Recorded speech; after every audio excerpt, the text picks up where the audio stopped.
Hello everyone, I am Gaurav and you are watching my YouTube channel physics Pathshala. तो भाई जो आज का टॉपिक है it is for class 12। The chapter name is ray optics and the topic for today is reflecting type telescope.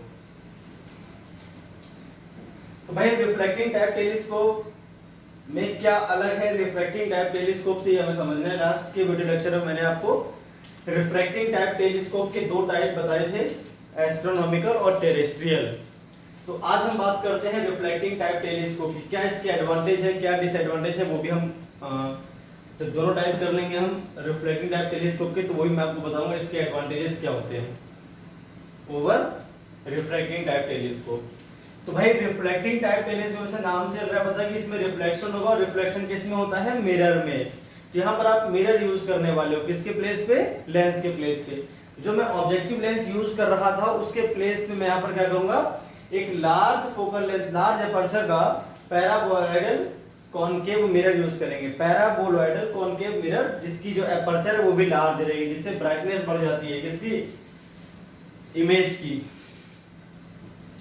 Number first जो है आपके पास Cassegrain type telescope.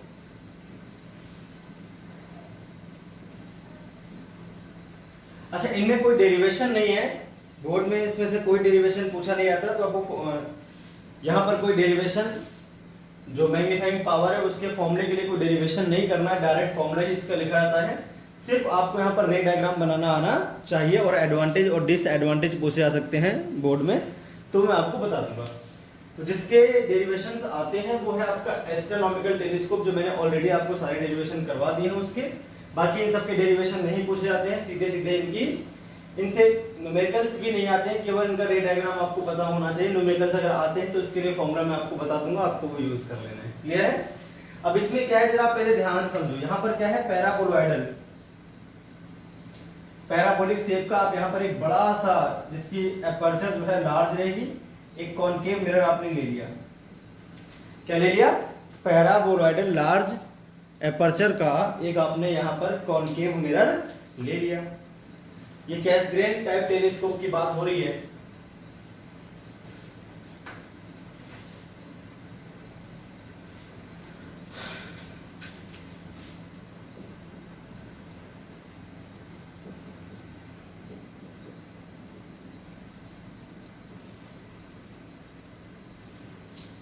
अब इसमें क्या करना है भाई आपको, यहां क्या है, हम लाइट की रेज लेकर आते हैं इन्फिनाइट से। ये आपका जो है ऑब्जेक्टिव मिरर कहलाएगा।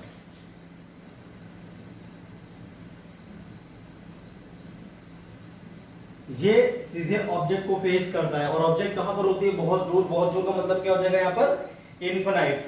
तो इन्फिनाइट से आपके पास जो रेज आती हैं वो देखिए, इसकी प्रिंसिपल एक्सिस पहले हम बना लेते हैं।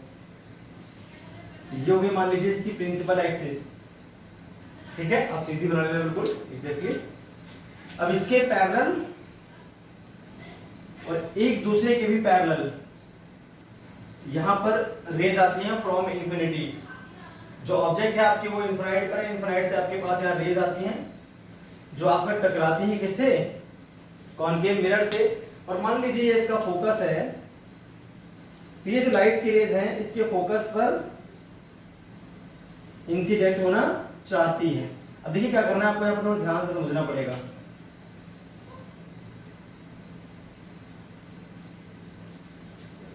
तो ये फोकस था इसका, जहां पर ये कन्वर्ज होती आकर मिलती। लेकिन इसके पहले यहां पर, इसके पहले आप एक मिरर यूज कर लोगे जिसको हम बोलेंगे सेकेंडरी मिरर, जो कि आपका कॉन्वेक्स मिरर होगा। भाई ये कौन सा मिरर है आपका,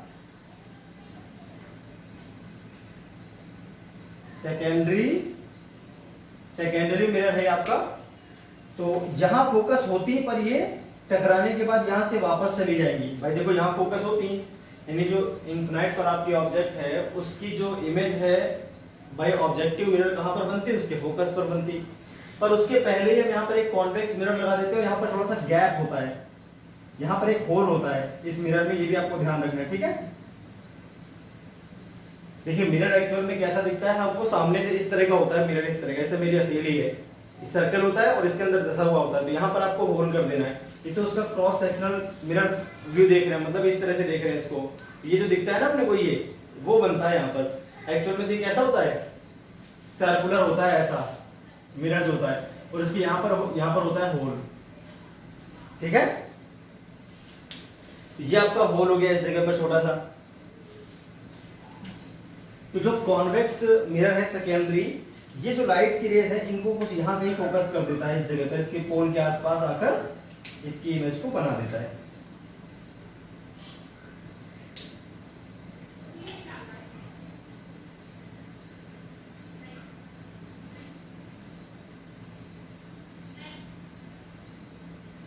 इस तरह से इमेज बनती है हमारे पास फाइनल।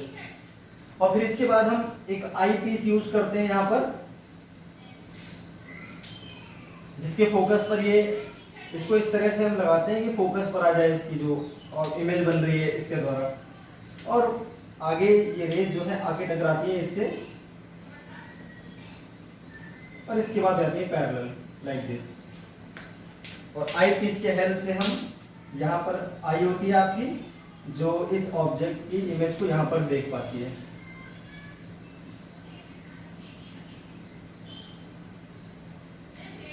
इस तरह से क्लियर है। तो with the help of eyepiece यहाँ पर इसकी इमेज को देखा जा सकता है इजीली। तो इसमें आपके पास एक तो होगा ऑब्जेक्टिव मिरर, एक सेकेंडरी मिरर। तो ऑब्जेक्टिव मिरर जो है अपने फोकस पर इमेज बनाएगा। ये जो इमेज है for the secondary mirror acts as an object, और दोबारा इसकी इमेज बन जाएगी जो अपने पास होल था यहाँ पर, उसके आसपास इसकी इमेज बन जाती है। यहाँ पर एक आईपीस लगा होता है जिसकी हेल्प से हम इस इमेज को देख पाते हैं। ठीक है, तो ये पूरा आपका रे डायग्राम था for Cassegrain type telescope. Clear होगी बात। तो अच्छा, जो मैग्नीफाइंग पावर का यहाँ पर फॉर्मूला आएगा, बाकी सब आपको लिख देना है। जैसे मैंने बता दिया आपको, बिल्कुल यहाँ पर एक ऑब्जेक्टिव मिरर होगा जिसका एपर्चर लार्ज होगा, लार्ज एपर्चर। ठीक है, और ये पैराबोलॉइडल होता है। शेप जो इसकी होती है वो कैसी होती है, पैराबोलिक होती है शेप। ये पैराबोलिक शेप क्यों लेते हैं ये भी मैं आपको समझाऊंगा। इसमें कुछ एब्रेशन होती है मिरर में, वो पैराबोलिक लेने से हट जाती है। वो एब्रेशन होती है आपकी स्फेरिकल एब्रेशन, तो मैं आपको समझाऊंगा क्या होती है वो। तो भाई मैग्नीफाइंग पावर जो आएगी यहाँ पर, आपको ड्राइव नहीं करना, वही सेम फॉर्मूले यहाँ पर यूज होंगे। तो मैग्नीफाइंग पावर का जो फॉर्मूला आप पीछे पढ़ के आए हो, number first for distinct vision, यहाँ पर हम प्रूफ नहीं करेंगे, सीधे लिखेंगे फॉर डिस्टिंक्ट विजन। तो डिस्टिंक्ट विजन अगर हम देखते हैं तो मैग्नीफाइंग पावर का जो फॉर्मूला पीछे पढ़ के आए थे, आपको ध्यान होगा, वो था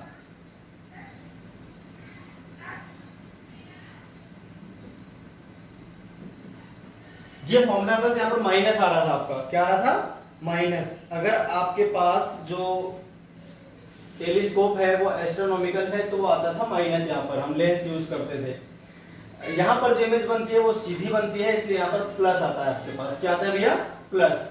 और एक और बात आपको ध्यान रखनी है, जो ऑब्जेक्टिव यहाँ पर है वो है मिरर, ना कि लेंस। तो हेयर जो एफओ होगा वो आपको लिखना है r/2। यहाँ पर सिर्फ मॉड ऑफ एफओ यूज करना है आपको, ठीक है, साइन नहीं लेना उसका। तो मैग्नीफाइंग पावर कैसी आती है भैया, यहाँ पर पॉजिटिव आती है। पहली बात हमें ध्यान रखेंगे।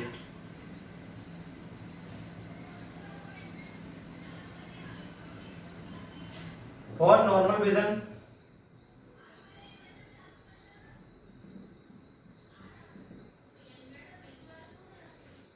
यहां पर least distance of distinct vision पर बनती है जो इमेज फाइनल इमेज होती है, उसको बोलते हैं डिस्टिंक्ट विजन। मैं आपको कई बार बता चुका हूं।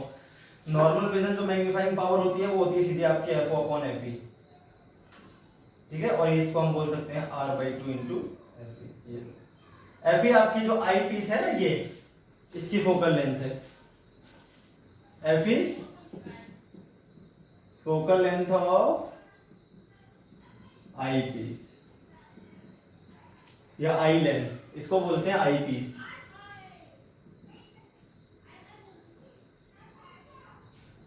या फिर इसको हम आई लेंस भी कहते हैं। क्लियर है भाई?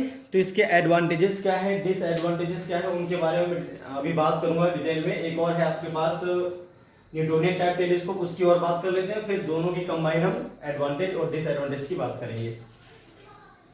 चलिए भाई, तो ऐसे ही आपके पास नंबर सेकंड हो जाएगा न्यूटोनियन। बस आपको केवल रेड डायग्राम इसका करना आना चाहिए, क्योंकि इसके बारे में पूछा जाता ही नहीं है, घबराने की बिल्कुल भी जरूरत नहीं है। बस डिसएडवांटेज या फिर केवल रेड डायग्राम पूछ सकता है तो वो आपको आना चाहिए बनाना। वैसे मैंने आपको करा दिया है, अगर आ जाएगा बोर्ड में तो आप इजीली कर सकते हो, कोई दिक्कत वाली बात नहीं है इसमें।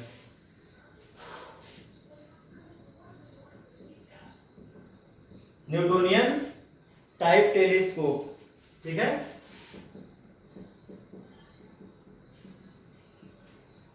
इसमें जो सेकेंडरी मिरर था आपका, वो कॉन्वेक्स मिरर के प्लेस पे हम यहाँ पे प्लेन मिरर ले लेंगे, बस और कुछ नहीं है। तो यहाँ पर वही आपके पास एक पैराबोलॉइडल कॉनकेव लार्ज एपर्चर का मिरर लेना है आपको, ठीक है। और उसकी जो प्रिंसिपल एक्सिस हो गई है, आपके पास जो है दूर से लाइट की रेज आती है, कहां से भाई? इनफिनाइट से। क्लियर है? तो आप इनफिनाइट से प्रिंसिपल एक्सिस के पैरेलल और एक दूसरे की भी पैरेलल होंगी आपस में, दो रेज लेकर आते हैं। These are coming from infinite. Clear है? ये फोकस पर क्या होंगी? कन्वर्ट होने की कोशिश करेंगे तो एफ नॉट हो गया, मान लीजिए आपके पास फोकस।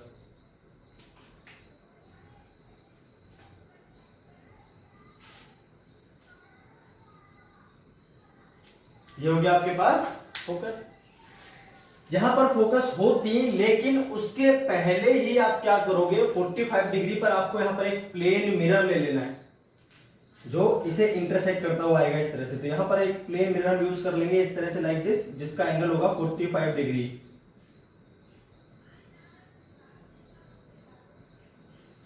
इस तरह से सेकेंडरी मिरर जो होता है, यहां पर प्लेन मिरर होता है आपके पास।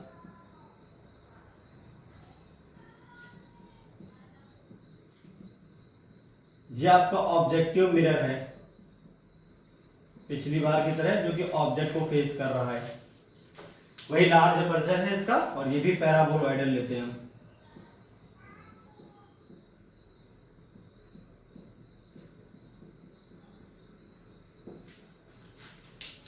अब देखिए क्या होता है, जैसा कि आप जानते हो पहले से ही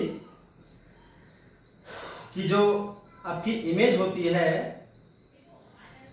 ना, वो इसकी जो इमेज बनती वो यहां पर बनती, लेकिन चूंकि अभी बीच में मिरर आ गया है, प्लेन मिरर, तो वो इसकी इमेज कहीं और बनाएगा।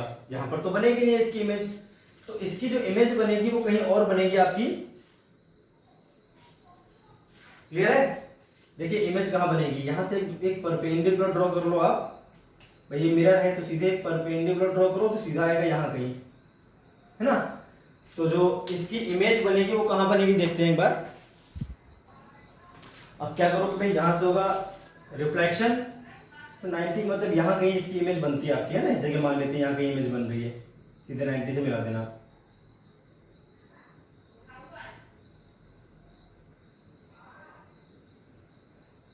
ये इमेज बन रही है फाइनल, और इस इमेज को देखने के लिए फिर हम एक आईपीस का यूज कर लेते हैं यहां पर।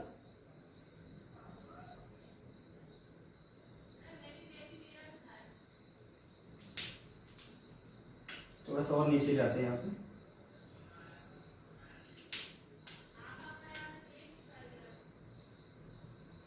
इस तरह से ये आईपीएस फाइनली लाइट की रेज को कर देता है पैरेलल, और यहां पर होती है आपकी आई जो इस इमेज को देखती है। क्लियर हो गया?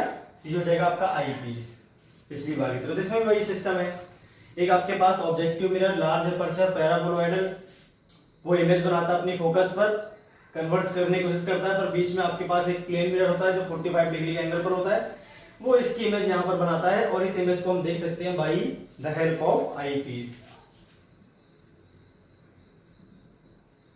ये आपके पास आई पीस है। क्लियर होगी बात? तो ये थे रे डायग्राम न्यूटोनियन टाइप टेलीस्कोप और कैसग्रेन टाइप टेलीस्कोप के मैंने आपको बता दिए। वही ऑब्जेक्टिव मिरर, सेकेंडरी मिरर और एक आई पीस। उसमें भी ऑब्जेक्टिव मिरर था, सेकेंडरी मिरर बस उसमें कॉन्वेक्स था, यहाँ पर आपने प्लेन मिरर ले लिया है और कोई इसमें चेंज नहीं है। अगर यहाँ पर हम मैग्नीफाइंग पावर का फॉर्मूला निकालते हैं तो सेम ही रहेगा, कोई चेंज नहीं आएगा। Number first, for distinct vision, least distance of distinct vision, LDDS, least distance of distinct vision 25 centimetre जिसको बोलते हैं। तो मैग्नीफाइंग पावर का फॉर्मूला आप जानते हो, FO upon FE 1 plus FE by D आता है ना। यहाँ पर आपको मॉड लेना है और प्लस में आएगा, जो आपके पास FO होगा वो हो जाएगा R बाई 2। FO क्या हो जाएगा? R by 2।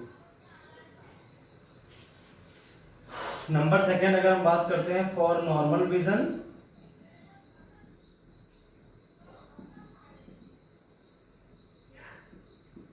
तो मैग्नीफाइंग पावर जो होती है वो होती है आपकी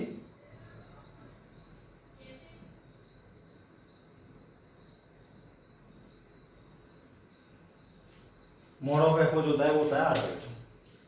ये हो गया आपके पास न्यूटोनियन टाइप टेलीस्कोप। क्या हो गया भाई? Newtonian type telescope. तो अब ये जो रिफ्लेक्टिंग टाइप टेलीस्कोप है, इससे क्या एडवांटेज और क्या एडवांटेजेस है वो आपको सीखने हैं।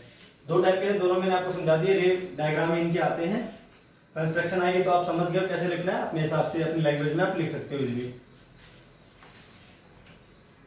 कम पूछ से आते हैं इसलिए बहुत डिटेल में जान ही रहा है इसके।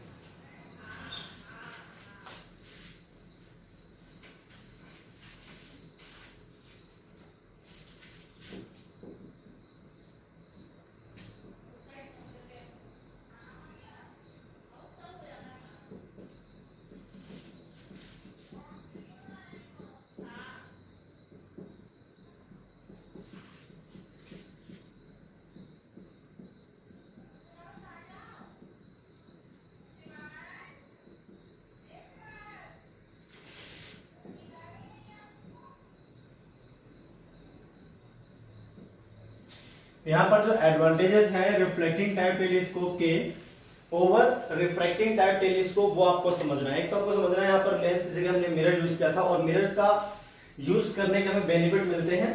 पहला बेनिफिट क्या मिलता है? एक तो चूंकि हम लार्ज एपर्चर का ऑब्जेक्टिव मिरर यूज कर रहे हैं, लार्ज एपर्चर होने से ज्यादा लाइट की रेज आती है तो ब्राइटनेस ज्यादा रहती है किसकी? इमेज की। As aperture of an objective mirror is very large,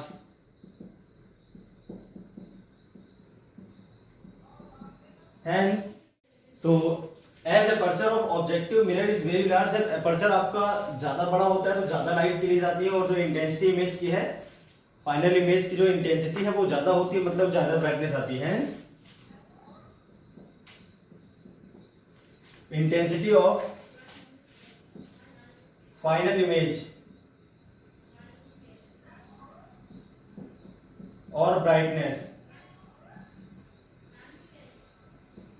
is more।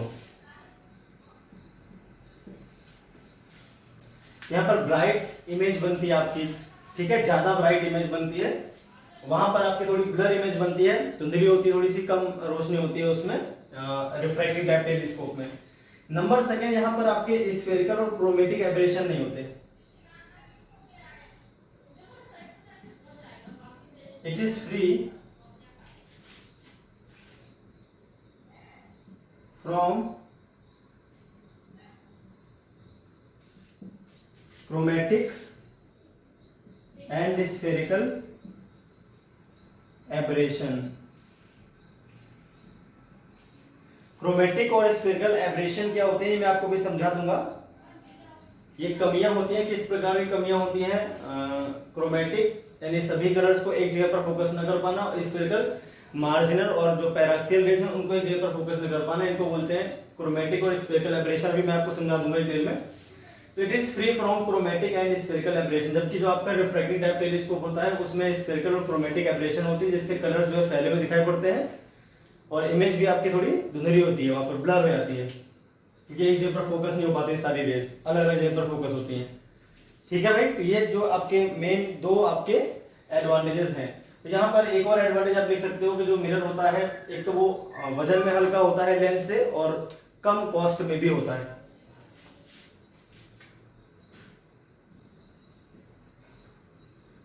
It is cheaper, less cost and light weighted.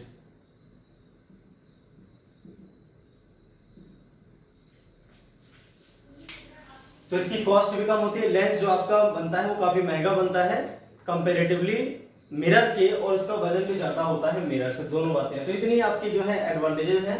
बाकी एक आध दो डिसएडवांटेजेस भी इसकी होती हैं। डिसएडवांटेजेस ये होती हैं कि आपका जो रिफ्रैक्टिंग टाइप टेलीस्कोप होता है, इसकी जो एडजस्टमेंट है वो थोड़ी आसान नहीं होती है ना, आपको फ्रीक्वेंट एडजस्टमेंट करने पड़ते हैं बार बार इसमें, तो ये हैंडी नहीं होता, इतना आसानी से आप इसको हैंडल नहीं कर सकते।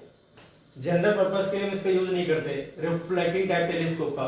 जनरल पर्पसेस के लिए हम रिफ्रैक्टिंग टाइप टेलीस्कोप का यूज करते हैं। इसका जो यूज है काफी कन्वीनियंट है, काफी आसान है। यहाँ पर थोड़ी दिक्कतें, मतलब थोड़ी एब्रेशन होती है, कमियां होती हैं इसमें, फिर भी इसका जो तरीका है वो थोड़ा आसानी से हो जाता है। ये मैनेज एडजस्टिंग इसकी थोड़ी आसानी से हो पाती है रिफ्रैक्टिंग टाइप टेलीस्कोप की, इसको आप जल्दी एडजस्ट कर लेते हो। इसमें एडजस्टिंग आपकी आसानी से बैठेगी नहीं, ठीक है। तो वो हो जाएंगे डिसएडवांटेज। तो डिसएडवांटेज भी लिख देता हूं, एक आधे हैं।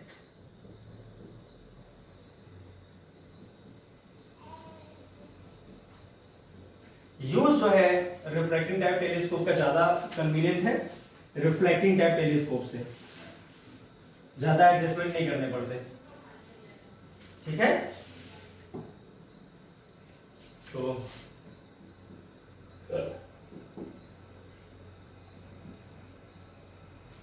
Reflecting type telescope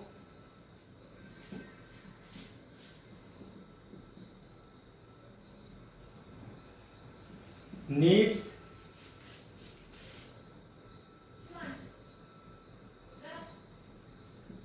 frequent adjustment, ठीक है, ज्यादा एडजस्टमेंट इसमें लगते हैं, and hence inconvenient.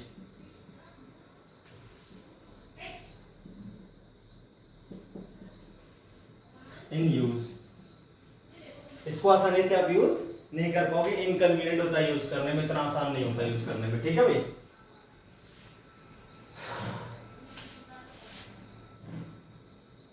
It is not used for general purposes,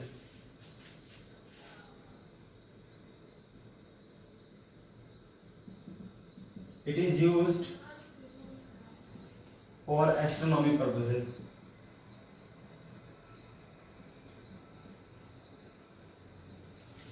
तो एस्ट्रोनॉमी जो पर्पस है उनके लिए ज्यादा यूज करते हैं इसका, आपका जनरल पर्पस है उनके लिए यूज नहीं कराता है। जनरल पर्पसेस के लिए आप यूज करोगे रिफ्रैक्टिंग टाइप टेलीस्कोप, ठीक है, जिसमें लेंस होते हैं। बार बार तो बहुत कम यूज करते हैं उसको, बार बार सेटिंग इसकी बढ़ना इतना आसान नहीं होता, तो एडजस्टमेंट ज्यादा करनी पड़ती है इसमें, इतना आसान होता नहीं है।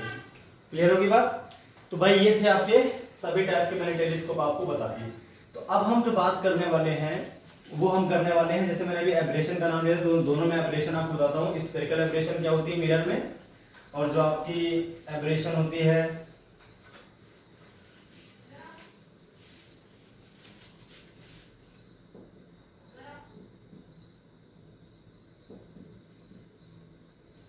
एब्रेशन इन स्फेरिकल मिरर्स, जिसको हम स्फेरिकल एब्रेशन कहते हैं। कमी क्या है, तो ये सभी रेज, देखो दो टाइप की रेज होती है, एक होती है मार्जिनल रेज, एक होती है पैराक्सियल रेज, ठीक है। तो अगर आपका जो मिरर है वो स्फेरिकल है वो जो है मार्जिनल रेस को तो कहीं और मिलाता है। मार्जिनल का मतलब दूर, ये वाली रेस जो प्रिंसिपल एक्सिस से बहुत दूरी पर होती है इनको बोलते हैं मार्जिनल रेस। क्या बोलते हैं भाई? Marginal rays. और जो प्रिंसिपल एक्सिस के बहुत पास होती हैं इनको बोलते हैं पैराक्सियल रेस।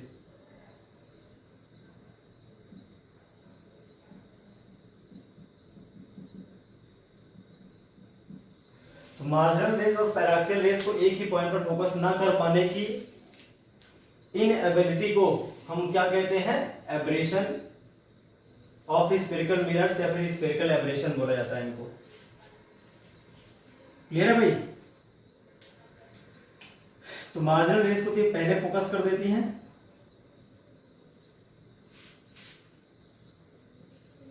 और जो आपके पास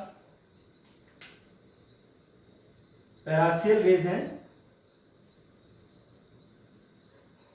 ये आपकी दूरी पर फोकस हो पाती है इस तरह से। अलग अलग पॉइंट पर फोकस होती है। पैराक्सियल बाद में होती है और मार्जिनल आपकी पहले ही फोकस हो जाती है। इसी को हम क्या बोलते हैं? Spherical aberration. The inability of spherical mirror to focus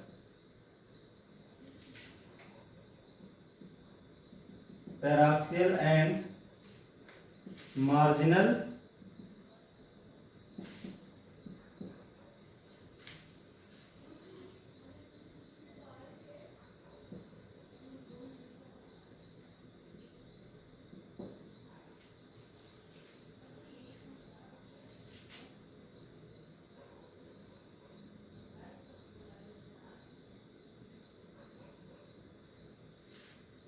the inability of spherical mirror to not focus paraxial and marginal rays at same point is called spherical aberration.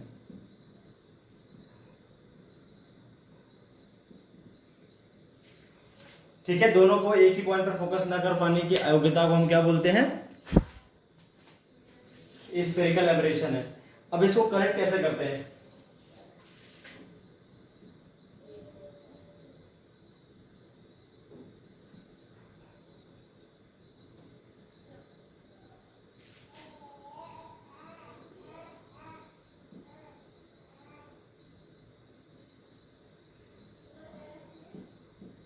इनको हम पैराबोलॉइडल मिरर जो होते हैं उनके यूज से हम इस abrasion को दूर कर सकते हैं। ठीक है, जो पैराबोलॉइडल मिरर होते हैं वो एक ही पॉइंट पर फोकस कर देते हैं दोनों रेस को। स्फेरिकल मिरर ऐसा नहीं कर पाते।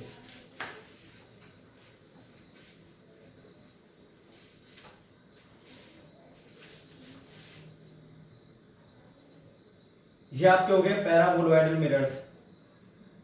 इनमें एक खास बात होती है, क्या करते हैं ये आपके सभी टाइप की रेज को एक ही पॉइंट पर फोकस कर देते हैं, चाहे तो वो मार्जिनल रेज हो और चाहे वो पैराक्सियल हो।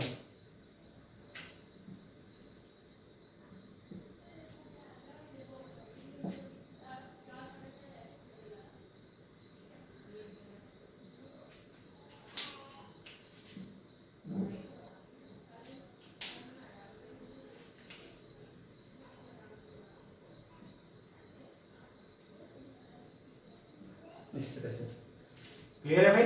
ये एक ही पॉइंट पर आकर फोकस हो जाती है। तो और तिरछा कर देता हूं मैं इसको हल्का सा।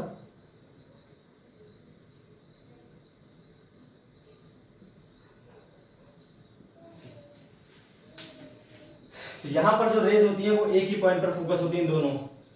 ये आपका पैराबोलॉइडल मिरर के यूज से आप इसको रिजॉल्व कर सकते हो इस एब्रेशन को। तो वही हम यूज करते हैं रिफ्लेक्टिंग टाइप टेलीस्कोप में पैराबोलॉइडल लार्ज एपर्चर का भी यूज करते हैं कि ब्राइटनेस भी बढ़ जाए। अब एबर्शन ऑफ लेंस देख लेते हैं। लेंस में क्या एब्रेशन होती है?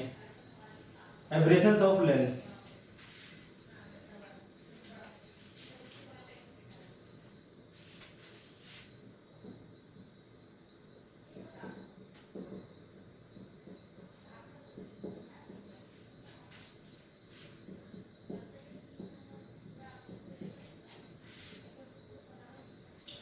लेंस जो होता है वो सभी, मान लीजिए सनलाइट आपके पास आती है तो सनलाइट से बहुत सारी कलर्स होते हैं सनलाइट में, अलग अलग कलर की जो रेज होती है इनको अलग अलग पॉइंट पर फोकस करता है। कौन? लेंस। इसकी इस एब्रेशन को हम क्या बोलते हैं? Chromatic aberration. तो जैसे मान लीजिए आपके पास सनलाइट आई है ना, ये क्या है? सनलाइट। अब इसमें बहुत सारे कलर्स होते हैं हमें पता है, तो अलग अलग कलर का जो डेविएशन होता है वो अलग अलग होता है। देखिए प्रिज्म की तरह बिहेव करता है। अगर इसको आप इस तरह से मिटा दो, देखो मेरी बात ध्यान सुनो, इस तरह से मिटा के देखो तो क्या दिख रहा है आपको? एक प्रिज्म की तरह नहीं दिख रहा? ज्यादा डेविएशन होता है वायलेट कलर में, कम डेविएशन होता है रेड में, तो रेड बाद में फोकस होती है और वायलेट पहले फोकस हो जाती है। इसी एब्रेशन को हम क्या बोलते हैं? Chromatic aberration. अलग अलग कलर्स की रेज को एक ही पॉइंट पर फोकस ना कर पाना। यहाँ पे जो ब्लू कलर की रेज है वो पहले फोकस हो जाती है,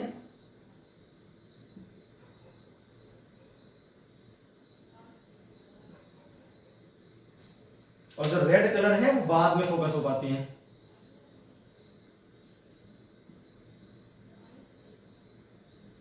अलग अलग कलर की रेज का अलग अलग पॉइंट पर फोकस होना, ये क्या कहलाता है? Chromatic aberration.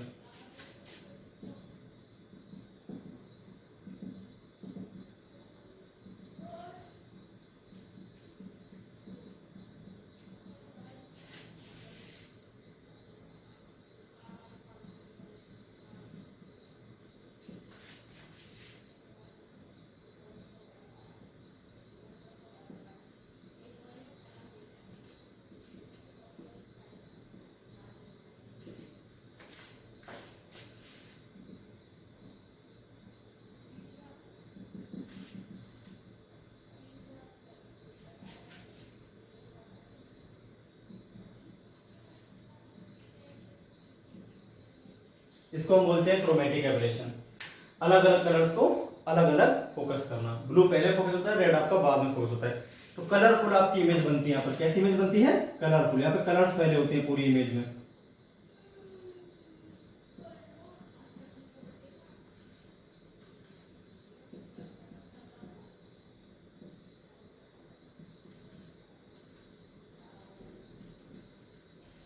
तो लेंस में तो आपके पास ये रहेगा, इसका कोई इलाज नहीं है आपके पास। अगर लेंस है तो इसमें ये एब्रेशन रहेगी ही रहेगी, तो आप मिरर का यूज करोगे तभी एब्रेशन जाएगी। लेंस में एब्रेशन होती ही है।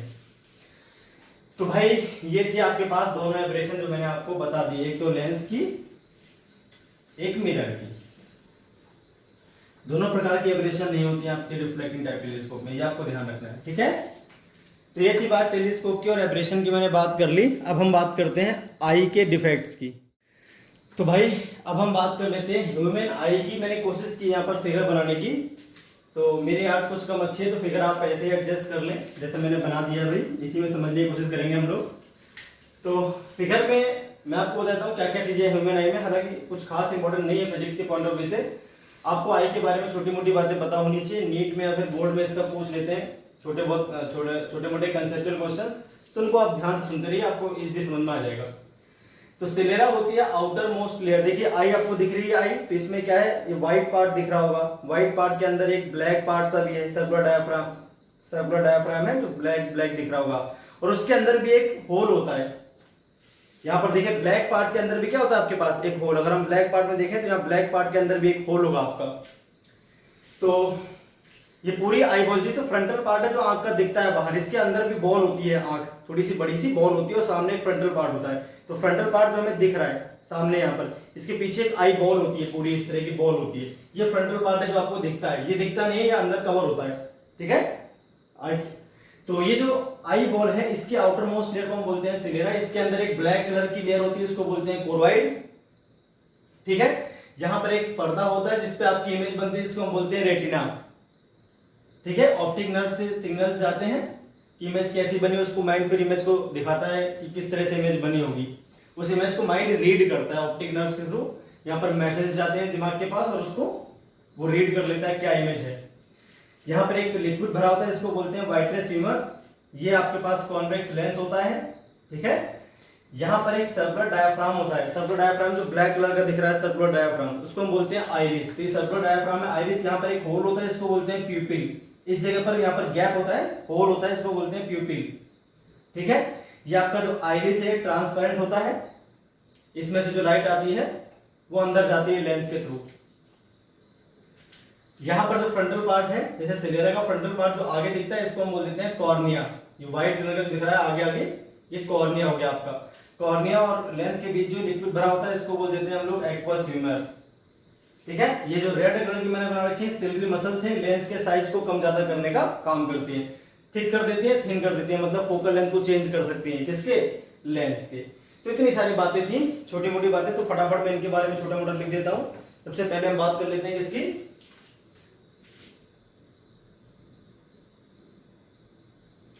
स्लेरा। तो ये क्या होता है आपके पास, द आउटर, भाई जो भी इसको प्रोनाउंस करते हो अपने हिसाब से देख लेना, the outer white layer of आई,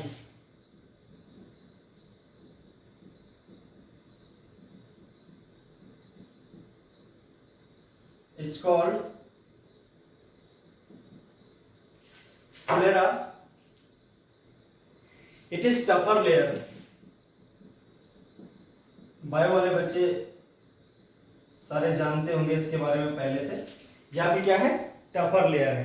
ठीक है, inside this layer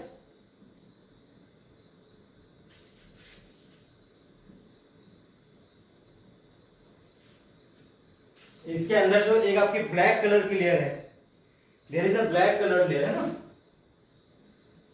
there is a black colour layer called choroid. क्या है भाई आपके पास, ये कोरोइड है। It decreases reflection of light, ज्यादा लाइट को वापस नहीं आने देते, जो आंख पे लाइट पड़ेगी सबको अंदर भेजते हैं, जो रिफ्लेक्शन है उसे कम कर देती है। ठीक है,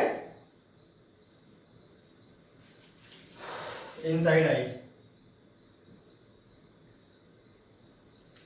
तो रिफ्लेक्शन को यहां पे रोकती है, सारी लाइट आपके अंदर जाएगी। ये तो हो गया आपके आउटर मोस्ट लेयर की बात। हम बात कर लेते हैं कॉर्निया की। ये जो कॉर्निया फ्रंटल पार्ट है यहाँ पर जो, इसको हम बोलते हैं cornea.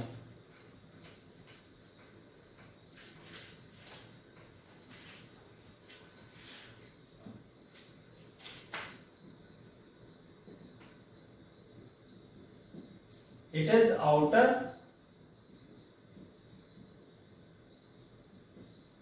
frontal part of eye।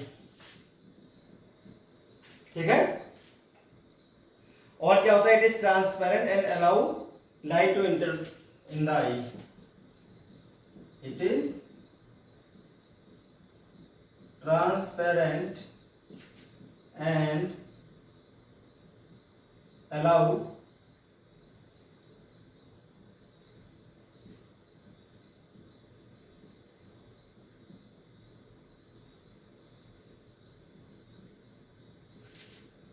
आई में लाइट को आने के लिए अलाउ कर देती है। ठीक है भाई, इसके बाद हम बात कर लेते हैं आइरिस की। तो आइरिस क्या है वो भी देख लें,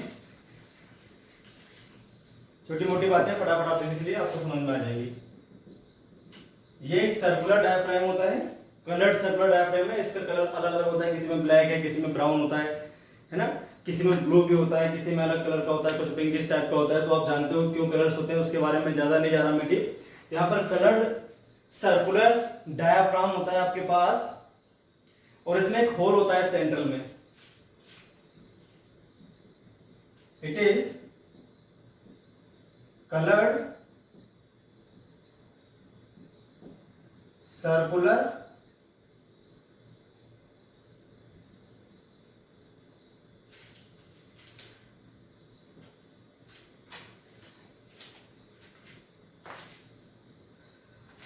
it is colored circular diaphragm having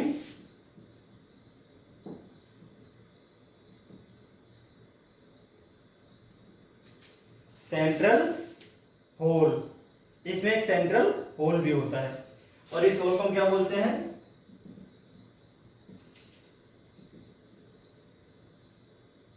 प्यूपिल।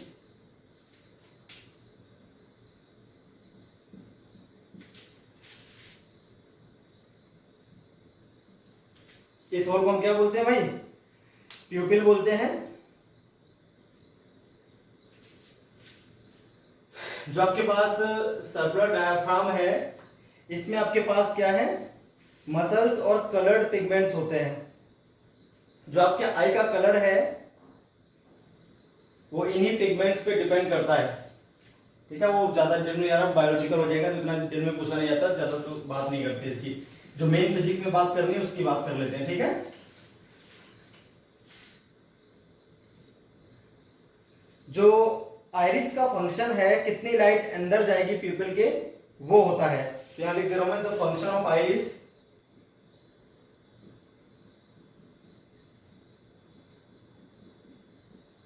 is to control the amount of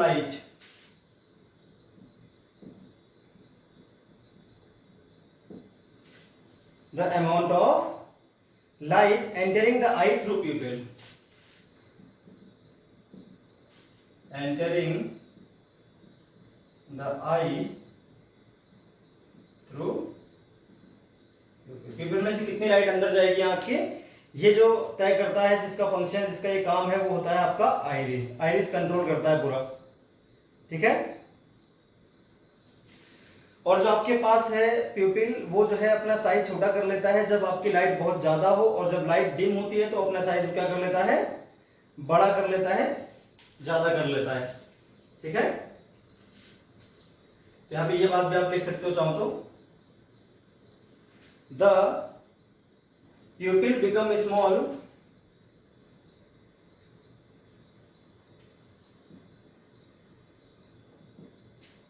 in size for bright light and become wide in dim light।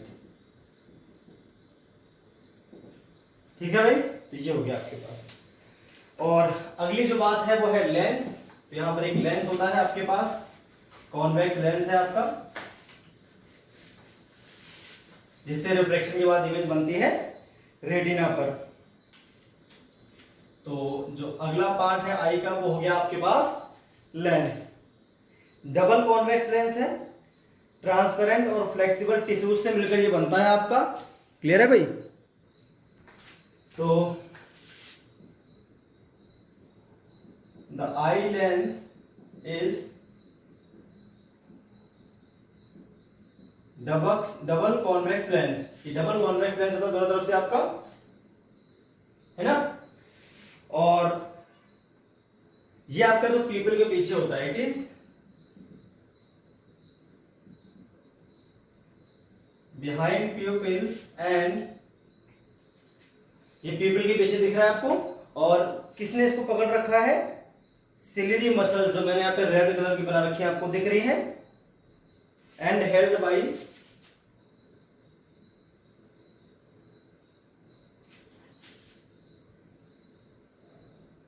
Muscles called ciliary muscles. Ciliary muscles इसको पकड़कर आपकी रखती हैं। ठीक है, ये तो होगी लेंस के बाद। अच्छा, लेंस करता क्या है?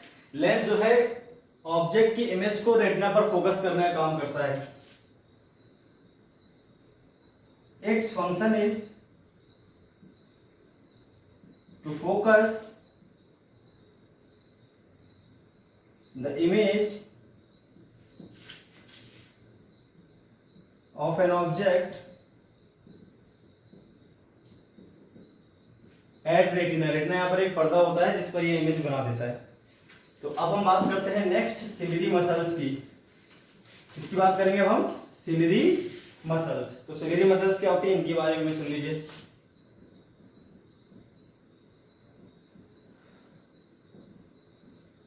सिलियरी मसल्स क्या है भाई? ये क्या है, लेंस को उसकी पोजीशन में पकड़कर रखती हैं और ये क्या कर सकते हैं, लेंस की जो शेप है उसको कंट्रोल कर सकती हैं, इसको थिक और थिन कर सकते हैं, जिससे लेंस की जो फोकल लेंथ है वो कम और ज्यादा किया सकती है। अगर आपको दूर के ऑब्जेक्ट देखने हैं तो ये रिलैक्स रहेंगी सिलियरी मसल्स, और ये आपका जो लेंस है वो थिन रहेगा, इसकी फोकल लेंथ ज्यादा रहेगी तो आराम से फोकस कर लेगा। जब पास के ऑब्जेक्ट देखने होंगे तो सिलियरी मसल्स को दबा देंगे, थिक कर देंगे लेंस को, इसकी फोकल लेंथ घट जाएगी, जिससे पास वाले ऑब्जेक्ट की भी इमेज आपकी रेटिना पर ही बन जाएगी। तो यहाँ पर हम इस तरह से फोकल लेंथ को चेंज कर सकते हैं, किसकी, लेंस की, किसकी हेल्प से, सिलियरी मसल्स की हेल्प से। These are the muscles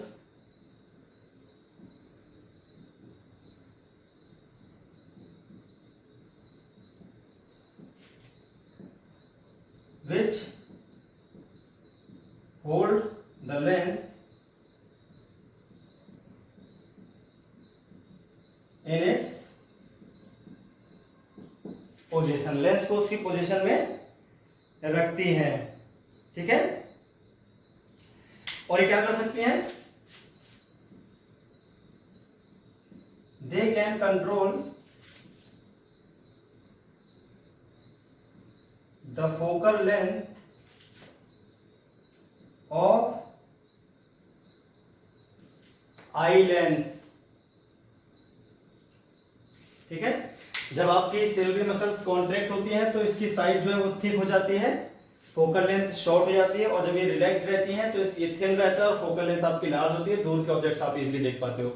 जब भी आप दूर के ऑब्जेक्ट देखोगे तो ये रिलैक्स रहेंगी, ये थिन रहेगा, और जब आप पास के ऑब्जेक्ट देखोगे तो ये कॉन्ट्रैक्ट रहेंगी और ये थिक रहेगा, आपका जो लेंस है इसकी फोकल लेंथ क्या हो जाएगी, शॉर्ट हो जाएगी। क्लियर होगी बात। तो आगे हम बात कर लेते हैं रेटिना की। अब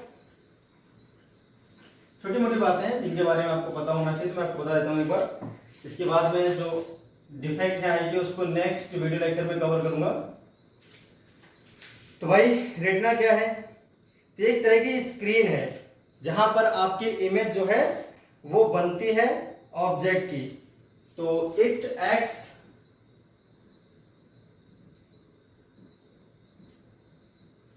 as a screen where image of any object is formed। Clear होगी बात। ये क्या है, आपकी एक स्क्रीन है जहां पर जो इमेज है किसी भी ऑब्जेक्ट की वो बनती है। अब इसमें क्या होती है, यहां पर स्पेशल सेल्स होती हैं जो लाइट के लिए क्या होती हैं, बहुत सेंसिटिव होती है। तो it contains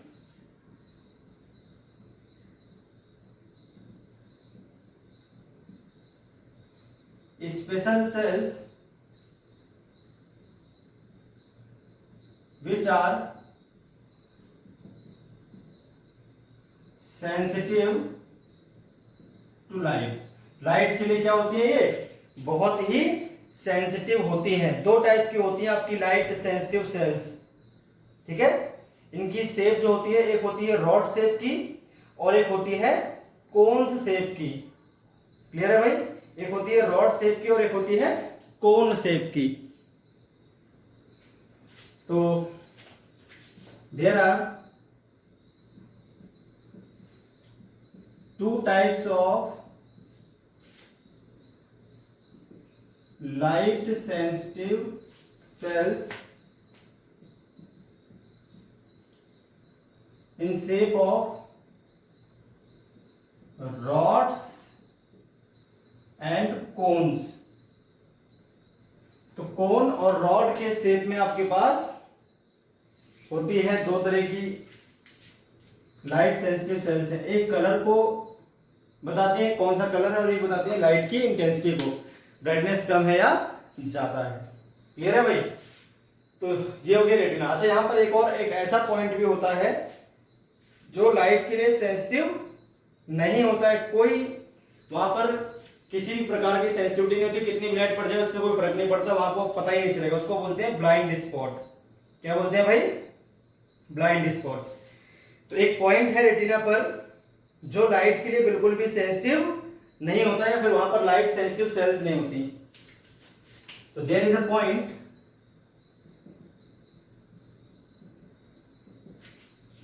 on retina which contains no light sensitive cells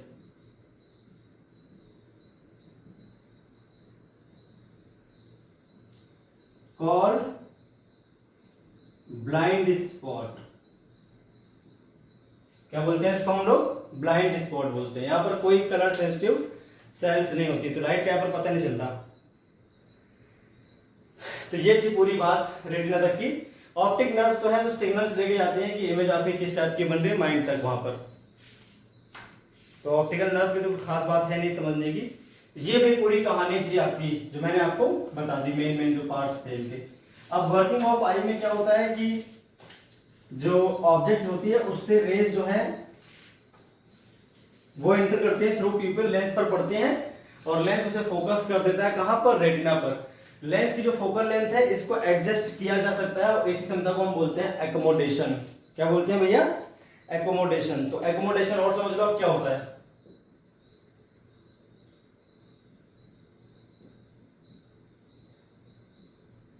accommodation क्या होता है? The process by which ciliary muscle changes the focal length of eye lens. ठीक है, उस प्रोसेस को हम बोलते हैं एकोमोडेशन। इससे क्या होता है? शार्प इमेज बनती है हमेशा किस पर? रेटिना पर, किसी भी ऑब्जेक्ट की। तो it is a process, it is a process by which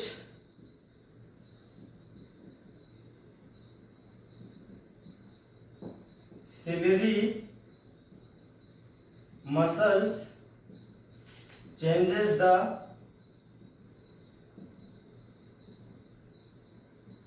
focal length of eye lens so that a sharp image of any object is formed on retina. कहां पर बने भाई? रेटिना पर आपका बन जाए। क्लियर है? तो गॉड गिफ्टेड लेंस है आपका, इस लेंस की फोकल लेंथ को एडजस्ट किया जाता है। बाकी दुनिया में कोई भी ऐसा लेंस नहीं जिसकी हम फोकल लेंथ को एडजस्ट कर सके, आपको ध्यान रखना है। तो हम जो चश्मे पहनते हैं उनकी फोकल लेंथ फिक्स होती है, जबकि आई का जो लेंस है इसकी फोकल लेंथ को एडजस्ट किया जा सकता है।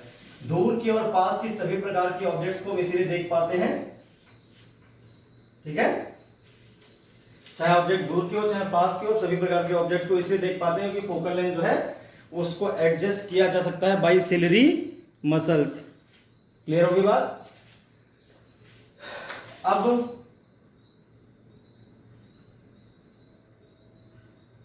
रेंज ऑफ विजन की बात कर लेते हैं। किसकी? Range of vision.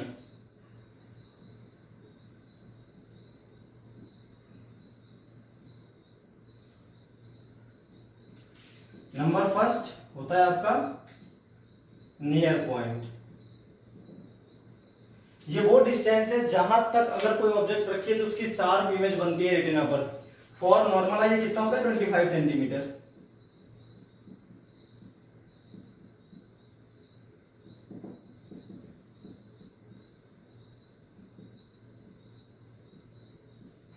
ठीक है, आई से 25 सेंटीमीटर की दूरी पर अगर कोई ऑब्जेक्ट रखोगे तो आपकी शार्प इमेज बन जाएगी रेटिना पर, आपको दिखेगी साफ। क्लियर? दूसरा होता है आपका फार पॉइंट।